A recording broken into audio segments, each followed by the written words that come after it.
Dunia para koruptor, kemana mengalir duit korupsi Harvey Moise? Berdasarkan persidangan di Pengadilan Tindak Pidana Korupsi Tipikor dan hasil pelacakan Kejaksaan Agung, Harvey Moise meraup keuntungan pribadi sebesar 420 miliar dari total kerugian negara. Uang korupsi tersebut dialirkan dan disamarkan melalui skema tindak pidana pencucian uang di berbagai pos dan orang terdekatnya. Rekening pribadi Sandra Dewi atau istri, Kejaksaan Agung membeberkan aliran dana fantastis lebih dari 13 miliar yang masuk langsung ke dua rekening pribadi Sandra Dewi. Rekening BCA pertama menerima aliran dana sebesar 6 miliar selama periode 2016 sampai 2019. Rekening kedua menerima aliran dana sebesar 7 miliar selama periode 2018-2022. Transfer via PT QSA. Ditemukan pula setoran tunai pecahan sebesar 3,15 miliar yang dikirim ke Sandra Dewi melalui perusahaan money changer milik Helena Lim atau PT Quantum Skyline Exchange atas perintah Harvey.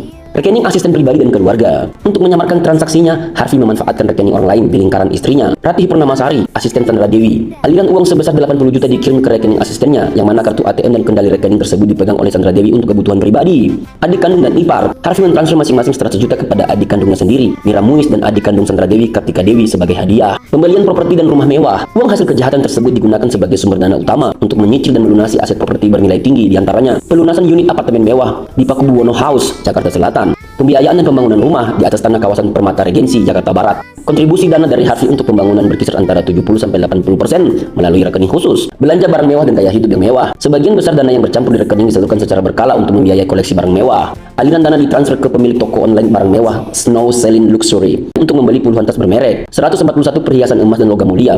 Pembelian perhiasan serta penyimpanan uang tunai senilai 400.000 dolar Amerika di dalam safety box bank. Mobil-mobil premium berharga miliaran rupiah seperti Rolls Royce atau hadiah ulang tahun Sandra Dewi dan Mini Cooper. Seluruh aliran dana dan aset ini telah dilacak oleh Jampidus Kejaksaan Agung, dan sebagian besar barang mewah tersebut kini telah disita oleh negara untuk dilelang melalui Badan Pemulihan Aset atau BPA guna menutupi hukuman uang pengganti Harvey Moise sebesar 420 miliar. Informasi penanganan barang rampasan negara ini dapat dipantau portal resmi di Kejaksaan Republik Indonesia.